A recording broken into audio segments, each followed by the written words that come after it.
Kenapa malah milih jadi santri gitu? Santri. Tapi saya bingung awalnya. Saya bingung mau mondok di mana kira-kira ya gitu. Gimana kok bisa kenal Hidayatullah Depok dan apa dan kenapa mau jadi santri gitu ya? Iya. Menurut saya sih di pondok itu seru banget karena tidak seperti di luar sana. Saya juga beda banget ya ketika di luar ya. Yang saya suka di pondok itu sholat sih, karena kita dari jam 2 itu jam 2 malam tuh udah dibangunkan. Sampaikan dong pesan buat teman-teman di luar sana yang memang mereka tuh ragu-ragu gitu. Bukan ragu lagi, malah takut. Takut buat nyantri. Itu paling penting Bang Faik. Karena kalau seorang laki-laki tidak meninggalkan rasa ragu sama takut, itu dia akan menjadi laki-laki pecundang.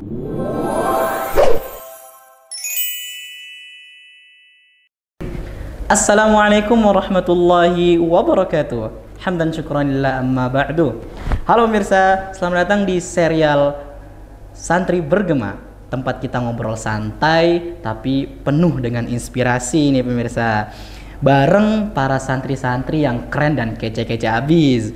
Nah, hari ini pemirsa, kita kedatangan tamu spesial dan istimewa dari salah satu santri di Pondok Pesantren Hidayatullah Depok. Ini dia, Ananda Hasan Fatih Zanki Helut. Halo guys, saya Hasan Fatih Zanki Helut, biasa dipanggil Hasan, asal Ambon.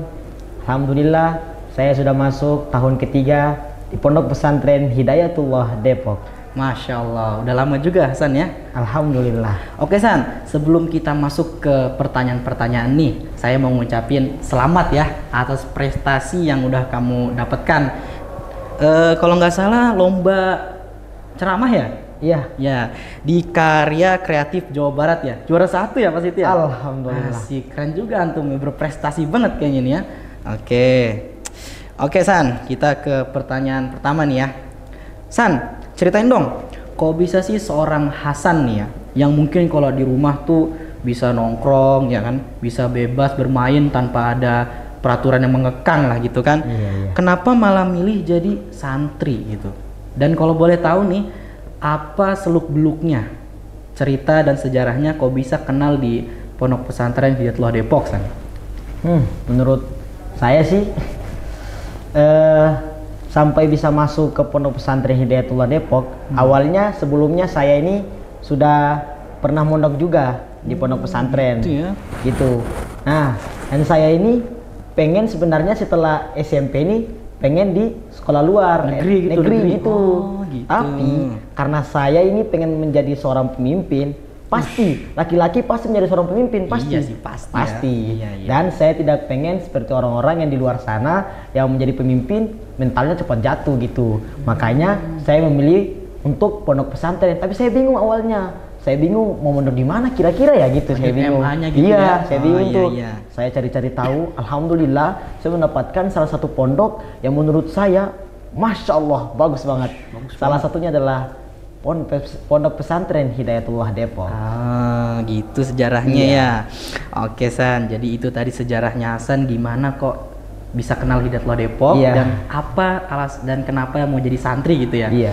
Oke San, lanjut nih. Hidup di pondok itu katanya seru ya, tapi juga berat nih. Boleh nggak ceritain keseharian Hasan selama berada di pondok pesantren? Bocorin dikit lah kegiatan-kegiatannya, biar pemirsa di rumah nih nggak penasaran gitu. Gimana? Oke, ceritain dong San. Keseruan di pondok dan ketidakseruannya. Ya, menurut saya sih di pondok itu seru banget karena tidak seperti di luar sana. Kita di luar sana memang seru juga, tapi di pondok ini lebih seru karena 24 jam kita itu bertemu dengan teman, bahkan tidur pun kita bersama teman. Jadi gitu ya? Seru banget. Saya juga beda banget ya ketika di luar ya. Di luar tuh kita cuma bertemu tuh ya capek-capekin diri gitu. Pagi, iya maksain diri untuk buat ketemu teman. Tapi di pondok kita nggak perlu maksain diri, teman yang datang. Jadi hari juga seru banget. Iya. Makanya saya milih untuk mondok gitu. Dan di luar juga ya belum tentu, kata orang-orang seru banget, belum tentu juga. Pasti di mana ada tekanan pergaulan luar gitu. Akhlaknya. Makanya saya milih di pondok karena kita berteman dengan akhlak yang baik. tidak dengan akhlak yang buruk. Terjaga gitu. lah. Iya, Ya, terjaga pokoknya, akhlaknya gitu. Sama kegiatan-kegiatannya itu apa aja tuh? Kalau Misalnya kayak kegiatannya, yang saya suka di pondok itu sholat sih, karena kita dari jam 2 itu, jam 2 malam tuh udah dibangunkan sama ustadz untuk sholat lail. Bayangin, tidak ada di luar kayak gitu. Setelah itu kita tuh nggak tidur lagi tuh sampai pagi. Menjelang subuh kita persiapan sholat subuh. Setelah sholat subuh kita ngaji sampai pagi. Setelah itu kita berangkat sekolah seperti orang-orang di luar sana yang berangkat sekolah. Jadi kita tuh sebenarnya kalau mau dilihat lebih power. Gitu. Karena udah bangun pagi-pagi Iya. banget ya. Itu salah satu kerja tubuh yang sangat positif. Ketika kita bangun lebih awal, itu otak kita bagus daripada orang yang bangun pagi-pagi kurang jam 7 lewat itu kurang bagus. Jadi menurut saya bagusnya itu lebih awal bangunnya biar otak kita tuh fresh. Gitu. Oke, gitu San ya. Iya. Oke, ini nih yang penting nih menurut saya juga nih. San, menurut kamu selama di pondok pesantren nih, pelajaran apa sih yang paling berkesan banget gitu? Jadi pelajaran yang bisa saya ambil adalah karena kita di pondok ini diajarkan menjadi seorang pribadi yang tangguh dalam menghadapi segala situasi. Dari bangun tidur sampai kita tidur lagi, itu diajarkan gimana biar kita menjadi seorang yang disiplin dan bisa menjalankan segala aktivitas dengan baik. Bukan langsung tiba-tiba marah-marah ketika tidak bisa menyelesaikan masalah. Jadi kita di pondok itu Bang Faik diajarkan untuk menjadi orang yang tetap sabar dalam menghadapi situasi, menjadi pemimpin yang berpikir jenius, bukan tiba-tiba rujuk-rujuk marah-marah. Iya, itu saya nggak suka. Itu enaknya pondok. Kita diajarkan perlahan demi kebaikan kita kan bersama di pondok gitu. Jadi intinya di pondok tuh kayak lebih jadi orang dewasa lah ya. Iya, dewasa. Tapi dewasa nggak secara bentuk fisik tubuh aja. Benar itu. Secara otak dan juga tindakan gitu kan ya. Iya.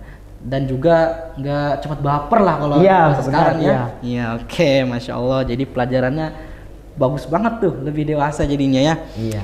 Oke nih San. Pertanyaan selanjutnya. Kadang tuh San, stigma orang di luar tuh ya, orang tua, mulai dari orang tua nih, sampai orang-orangnya lah ya, anak-anaknya di luar sana tuh, mereka takut nih kalau di pondok pesantren tuh kudet gitu. Tahu kudet nggak? Nggak tahu sih, saya soalnya orang Ambon kan. Jadi gini San, kudet itu kalau bahasa sekarang tuh kayak kurang informasi gitu. Jadi ketinggalan zaman. Lucu sih dengar sebenarnya, lucu sih kalau dibilang kayak gitu. Iya lucu banget. Iya lucu banget sih. Emang di pondok gimana? Nggak kudet gitu menurut kamu? Kan saya udah bilang tadi lucu banget sih kalau dibilang orang luar takut ketinggalan informasi. Sebenarnya apa sih informasi yang kita ketinggalan gitu? Kan zaman sekarang ini bro udah canggih. Gitu. Lanjut. Udah canggih nih. Kan koran bisa masuk. Kita tuh di pondok itu tidak hanya baca Quran, sholat, tidak guys. Jadi kita di pondok itu ada namanya pembelajaran multimedia ya. Atau ngedit gitu. Nah, di sini kita tuh setiap minggu tuh bisa 2 kali pertemuan multimedia. Di situ kita bisa mengakses atau mengetahui informasi-informasi yang di luar dari internet ya. Iya. Dan santri itu ketika dikasih kesempatan untuk mengetahui informasi, pasti mereka sangat keinginannya sangat besar. Antusias karena jarang gitu. Jadi sekalinya tahu, dikuras semua otak, dirasapi, jadi ingatannya lebih kuat. Jadi kalau orang luar pasti udah kebiasaan. Ini mah skip aja lah. Jadi gitu bingung gitu. Kalau santri sekalinya dapat laptop, ini langsung cari tahu siapa ini menang tadi malam. Kan pemain bola apa ini, petinju siapa yang menang gitu. Jadi tahu kita. Itulah kehebatan santri. Gitu Bang Faik. Jadi kata orang-orang akan ketinggalan, sebenarnya santri itu ketawa. Ketinggalan apa sih sebenarnya? Ketinggalan apa gitu ya?